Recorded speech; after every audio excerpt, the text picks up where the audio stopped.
Et si on essayait d'apprendre en analysant les peintures des peintres professionnels?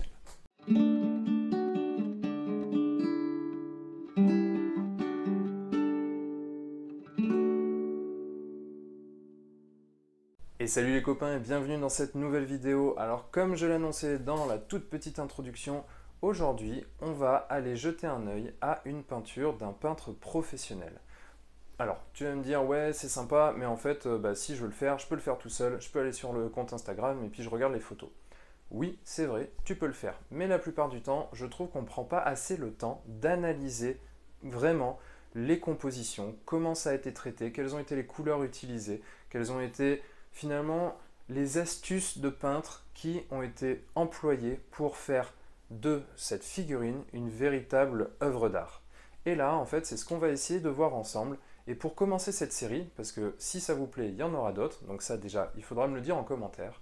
Mais en tout cas, pour commencer cette série, on va se pencher sur une peinture de Nico Dese, aussi connu sous le nom de Little Demon Studio, que vous connaissez déjà probablement parce que j'ai déjà fait une interview et il avait aussi écrit un article pour le blog.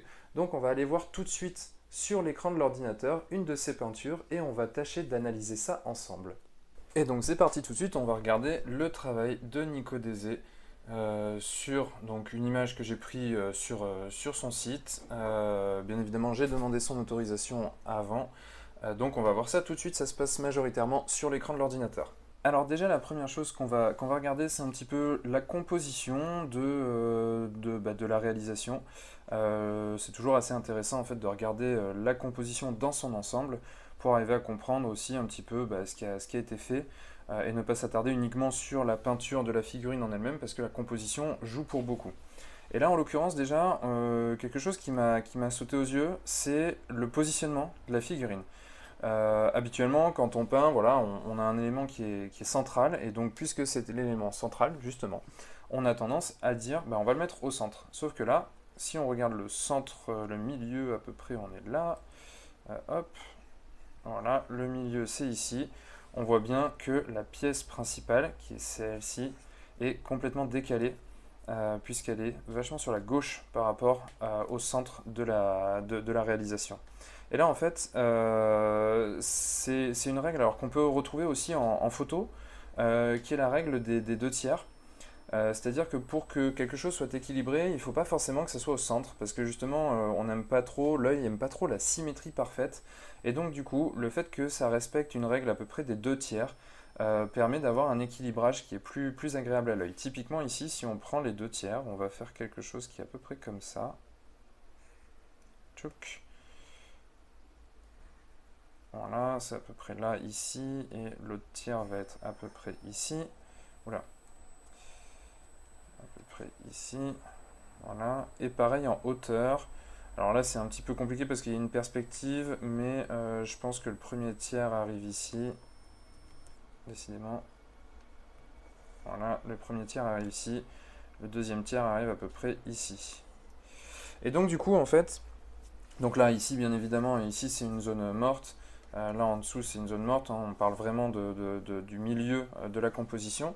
Et ce qu'on voit, c'est que la pièce est vraiment l'élément central et sur le premier tiers à peu près comment dire, la composition en tout cas dans son ensemble. Et le visage, la tête du personnage est quasiment pile à l'angle en fait des deux tiers supérieurs ici. Donc c'est quelque chose qui va créer une forme d'équilibre, c'est quelque chose qui est apprécié par l'œil humain. Et donc du coup, c'est aussi quelque chose qui va favoriser justement l'équilibre d'une composition. Et après, les petits éléments de rappel sont respectent aussi plus ou moins cette règle des tiers. Et notamment, par exemple, ici, le petit oiseau qui est positionné quasiment, alors peut-être que je suis pas exactement au tiers en plus, hein, mais qui est positionné de manière assez intéressante puisqu'il est encore une fois quasiment sur un angle de cette règle des deux tiers. Et ici, on a l'élément bleu, et ça on va le revoir par la suite, qui vient contraster en termes de chaleur par rapport au reste de la figurine, qui est aussi sur un angle entre ces deux lignes, enfin un croisement de ces deux lignes. Donc c'est un élément qui va aussi être assez intéressant parce que ça va bien ressortir, il va être assez va être assez présent dans cet ensemble et va permettre d'équilibrer tout ça. Après, si on regarde dans l'ensemble également, on va avoir une majorité de couleurs plutôt chaudes. Alors ici, si on prend la pipette qui est ici, là, on va être sur des marrons rouges. Hein, on le voit ici, donc là on est ici sur la couleur, mais ici sur la tendance de la couleur, donc on est plutôt sur des marrons chauds, sur des marrons rougeâtres. Et la peau elle-même est donc dans des teintes plutôt roses, rosé violacé, rougeâtre, avec même à certains endroits un petit peu des couleurs qui tendent un petit peu sur plutôt du orangé. Donc on est sur des couleurs qui sont majoritairement quand même chaudes. Et pour rééquilibrer, eh ben, on voit que Nico a utilisé des couleurs qui pour le coup sont plus froides et qui viennent compenser, qui viennent équilibrer la composition. Là par exemple, évidemment, hein, j'ai pas besoin de la pipette pour vous dire que c'est bleu, mais ici on a l'herbe voilà, qui est dans des teintes, alors certes qui reste chaude hein, puisqu'on est sur du jaunâtre, mais on est quand même sur du vert jaune, donc qui vient rééquilibrer un petit peu. Et là, sur la barrière, dans les ombres, on a donc évidemment le marron qui reste encore très chaud comme couleur, mais on a des teintes qui sont plus sur du vert bleu. Voilà, quand on le voit ici, quand on passe la pipette, alors voilà, là on est sur une ombre qui tire sur le vert. Ici pareil, sur l'épée, on est sur une ombre qui va tirer sur du bleu-violet. Et donc du coup ça va venir équilibrer en ajoutant quelques teintes froides dans cet ensemble qui est plutôt chaud au global. Maintenant, on va aussi se concentrer un petit peu plus dans le détail en zoomant sur cette composition et en regardant un petit peu de plus près, notamment la peau de notre petit personnage entre guillemets. Donc voilà, là on est sur une version un peu plus zoomée. Et là, alors il y a plusieurs choses que moi que je trouve vraiment intéressantes. Et la première qui m'a vraiment marqué, c'est la texture. Ici, on voit que la peau est extrêmement texturée, elle a des plis, elle a des creux dans tous les sens, et Nico a vraiment accentué ce travail qui du coup donne une vraie texture à la peau. Habituellement, en fait, on a tendance à faire des peaux qui sont très lisses, parce que justement, on considère qu'une peau, c'est, bah voilà, il suffit de regarder sa peau, hein, les transitions sont quand même très lisses, très fluides. On passe de l'ombre à la lumière sans réel à-coup, on va dire, avec des transitions qui sont douces. Là, on a un travail qui est vraiment marqué et donc ça donne du caractère, ça donne vraiment quelque chose de très intéressant à cette figurine parce que, bah voilà, quand on voit ça, en tout cas moi, quand moi je vois ça, je vois une figurine qui a du vécu, une figurine qui probablement s'est battue, qui s'est pris des coups, qui a encaissé, qui a une peau qui est vraiment travaillée. Et donc on le voit là avec toutes ces petits coups de pinceau successifs qui vont accentuer, je pense, le travail de sculpture. Hein. Le travail de sculpture ici a probablement, je pense que ça n'est pas que du trompe-l'œil, probablement que le travail de sculpture a déjà pris en compte ce côté-là et a donné cette vie, en fait, cette texture à la peau avec les différentes plis et recoins qu'on peut retrouver un peu partout. Mais la peinture en elle-même vient accentuer ça avec des transitions qui parfois sont assez brutales. Et justement, en fait, c'est ces transitions brutales qui vont donner ce côté vécu, en fait, ce côté très chargé d'histoire à la peau. Et je trouve ça hyper intéressant. Ensuite, quoi dire d'autre? Eh ben, ici sur la peau, toujours, on pourrait. Voilà, c'est une zone quand même qui est très large et qui est relativement monochrome, dans le sens où toute la peau est dans des teintes rosées. Mais il y a, je pense que ce que Nico a essayé de faire, c'est aussi de jouer sur ce qu'on appelle le contraste de quantité, c'est-à-dire venir rajouter des touches de couleurs différentes sur cette réalisation.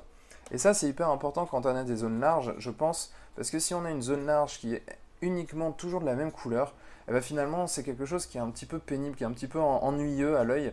Et là, en fait, Nico a eu la bonne idée de venir rajouter des petites touches qui vont casser justement cette monotonie. Et là, par exemple, on le voit avec ces petites taches ici, là, qui sont noires et qui viennent justement casser un petit peu, encore une fois, la monochromie de la peau. Et ensuite, en plus de ça, Nico a encore joué, encore une fois, avec du contraste de température, on va dire, puisque la peau dans son ensemble est plutôt, elle est rose, elle est très rose même, donc une couleur qui est chaude, Mais quand on va aller chercher, par exemple, ici dans les ombres, on va tirer sur des violacés. Donc déjà des couleurs qui sont un petit peu plus froides. Ça tend légèrement plus sur le bleu, on le voit ici, c'est un rose très très violet.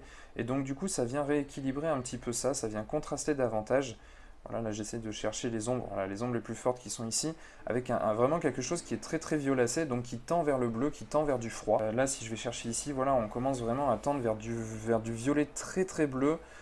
Et donc du coup, ça vient rééquilibrer encore une fois, ça vient contraster davantage en ajoutant encore plus de contraste, non pas uniquement par la clarté, puisque là, on a ce contraste de clarté avec des éclaircies qui sont forts ici, notamment sur le visage où on a vraiment une surface finalement qui est très plate ici. Si je reprends le pinceau, il faut que je quitte ça, donc si on reprend le pinceau, finalement ici c'est presque cette tête, elle est pas très ronde en fait, elle a un museau qui s'avance donc qui vient chercher. Alors, on va prendre une couleur qui tranche un peu plus quand même, n'est-ce pas? Hop. On a une tête finalement qui va avoir un peu cette forme là, comme ça. Et donc du coup en fait ici toute cette surface là elle est très très exposée à la lumière. Donc Nico est venu enfin, rendre cette clarté, cette exposition à la lumière avec une clarté très très forte ici. Et ça va en plus permettre d'attirer le regard sur le visage, ce qui est vraiment intéressant, puisque c'est un point focal très très intéressant sur une figurine. Donc là voilà, on est sur des couleurs qui sont très très claires, qui tirent vers du orange, donc où il y a davantage de jaune en fait dans la peinture pour justement avoir ce côté lumineux. Et en compensation, en tout cas pour renforcer ce contraste et ne pas jouer uniquement sur la clarté, il y a aussi du coup dans les ombres, bien évidemment l'aspect foncé qu'on cherche pour jouer sur ce contraste de clarté, pour avoir un fort différentiel entre les ombres fortes et les lumières fortes, mais aussi du coup un contraste de température, puisque comme on le voit depuis tout à l'heure, il y a des couleurs beaucoup plus froides, beaucoup plus bleutées, qui viennent compléter, qui viennent ajouter de la carnation et qui viennent donner davantage d'intérêt encore à cette peau qui est vraiment très très bien traitée. Enfin vraiment, moi je trouve ça vraiment super. En plus de la peau en elle-même, évidemment, il y a un travail sur le reste de la figurine et bien sûr le pagne dont j'avais commencé à parler tout à l'heure qui, lui, est complètement bleu. Et donc, ce côté bleu va venir tout de suite compenser, et alors je dis compenser, mais c'est pas tant compenser, mais en tout cas équilibrer en venant directement par complémentarité de température, venir créer du contraste, puisque là on a une couleur qui est très froide, qui s'oppose à une couleur qui est très chaude ici, et donc ça donne vraiment encore une fois beaucoup d'intérêt à cette figurine. Alors que si on avait eu un pagne par exemple dans des tons jaune, rouge, orangé, il y aurait eu moins de contraste puisque tout le reste de la figurine est quand même très fortement dans des couleurs chaudes avec la peau évidemment, mais aussi ici le doré. Le doré reste une couleur plutôt chaude, même si ici on a du marron un peu désaturé qui vient compenser. Le doré est quand même sur des teintes plutôt jaunâtres et donc du coup une couleur plutôt chaude. Le cuir ici qui tend sur du marron orangé, donc qui est plutôt chaud également. Et donc Nico est venu compenser ça par ce pagne bleu qui ressort vraiment. Et là on voit aussi qu'il y a un jeu assez intéressant de texture. Ici, on le voit, il est venu salir, il est venu donner des à-coups, donc on n'a pas quelque chose de très lisse. Et ce n'est pas forcément quelque chose qu'on doit rechercher systématiquement. Si on a tout le temps quelque chose de très très lisse, finalement, c'est un vêtement sorti d'usine, voilà. Et là, en fait, ça dénoterait complètement par rapport à cette figurine, puisqu'on l'a vu depuis tout à l'heure, il y a une peau qui est très marquée, qui a du vécu, qui a connu des batailles, qui a des rides, des cicatrices dans tous les sens. Et venir ajouter un tissu très plat finalement sur cette figurine, ça pourrait avoir un contraste un peu dérangeant parce que ça rentrerait pas dans l'histoire que le peintre a voulu raconter, ça rentrerait pas dans le vécu de cette figurine. Et donc là, en l'occurrence, c'est plus intéressant d'avoir quelque chose d'assez travaillé, d'assez texturé comme ça. Quoi dire d'autre sur cette peinture? Un élément pardon, qui est assez intéressant, je trouve, c'est le travail qui est réalisé sur les ongles. Ici, alors c'est vrai que ça c'est quelque chose que j'avais déjà vu dans une vidéo de Squidmar Miniature, où en effet il notait le fait que les ongles, on a tendance à les faire un petit peu couleur os. C'est-à-dire qu'on va faire un travail un petit peu comme il peut y avoir ici, là sur les défenses par exemple, ou alors sur les dents, bon là c'est pas sur les dents ici, mais sur les dents d'une manière générale, ou sur les os d'une manière générale, avoir quelque chose de très blanc, de très opaque, alors qu'en fait quand on regarde ses propres ongles, finalement on est sur quelque chose qui est très translucide, et on voit la couleur de la peau transparaître au travers de l'ongle. Ici, c'est quelque chose qui apporte, je trouve, beaucoup de réalisme à cette peinture, puisque c'est le travail qui a été effectué avec le bord ici, où on va retrouver le blanc du bout de l'ongle, pardon, évidemment, un blanc cassé. Mais par contre, sur le reste, on part sur des teintes qui sont plus rosées et qui finalement viennent recouper avec la couleur de la peau, ce qui est logique puisque, encore une fois, l'ongle est relativement translucide et donc laisse transparaître la couleur de la peau par-dessous. Et ça, c'est quelque chose qui m'a bien marqué sur cette vidéo que je trouve vraiment intéressant. Ensuite, toujours pareil, dans le travail pour renforcer l'histoire de la figurine, le cuir qui est hyper bien traité. Là, vraiment, c'est coup de chapeau parce qu'il est magnifique. Là, on va très très loin dans les ombres avec un marron très foncé, très très profond qui vient s'éclaircir très très fortement avec ici des beiges très très clairs qui tendent sur le jaune. Et là, c'est intéressant aussi d'avoir utilisé justement du jaune parce que on peut partir sur des rouges, sur des marrons qui sont plutôt rouges ou autres, et bien utiliser ce jaune qui est quand même très loin finalement sur la roue chromatique du rose, ça vient contraster davantage et donc ça donne encore plus de cachet à cette figurine, ça rend les différentes parties plus lisibles, plus visibles, et là en l'occurrence tout de suite ça saute aux yeux, enfin vraiment le cuir ressort extrêmement bien, et bien sûr avec tout ce travail de texture qui lui donne un aspect très tanné et qui a beaucoup de vécu, et donc du coup qui vient compléter l'histoire de la figurine comme on le voit depuis tout à l'heure. Alors voilà ici, c'est le travail au niveau des métaux que j'ai trouvé vraiment super sympa. Parce que, encore une fois, on vient contraster avec le reste de la figurine. Mine de rien, c'est une figurine sur le bas qui est assez sombre, avec toute cette boue, avec des pattes qui sont très très sombres. Et en fait, il est venu contraster avec beaucoup de lumière sur cette épée, sur un métal très clair, mais en même temps en lui donnant toujours ce vécu. On peut le voir à différents endroits, ici, là, enfin je ne vais pas tous les faire, hein, mais il y a pas mal de petits battle damage sur l'épée qui lui donnent vachement d'intérêt.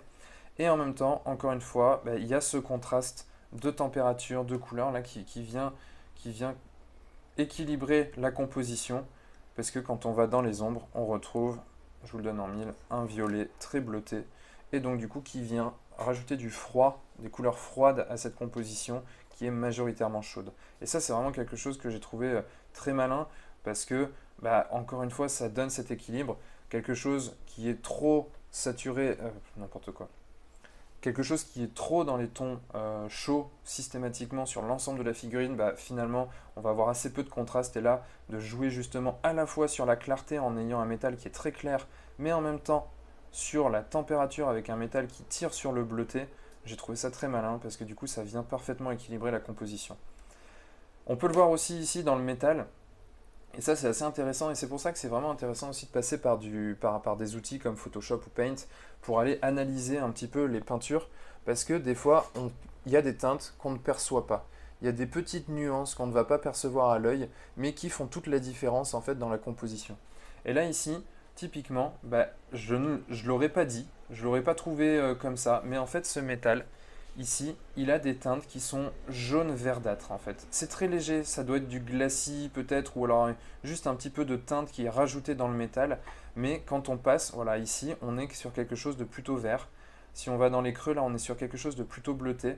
Et par contre, dans les lumières, on passe sur quelque chose de plutôt jaune. Donc, en fait, on est avec ce jaune-vert-bleu, on est à l'opposé de la roue chromatique par rapport au rouge, par rapport au rosé, pardon. Et donc, du coup, ça vient équilibrer, encore une fois, toute la composition. Là, on est sur une partie qui est plus claire avec le rose, et le métal a été travaillé de manière plus sombre. Encore une fois, je trouve ça très malin, comme ça ressort vachement mieux.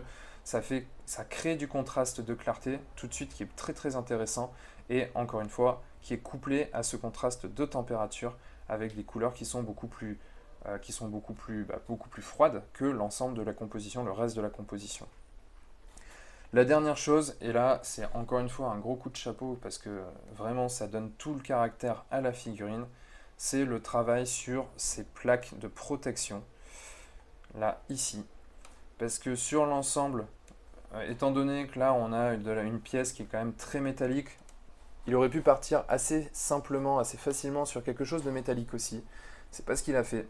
Il est venu le travailler en texture pour donner un côté peau de bête. Ça ressemble pour moi à de la peau de vache.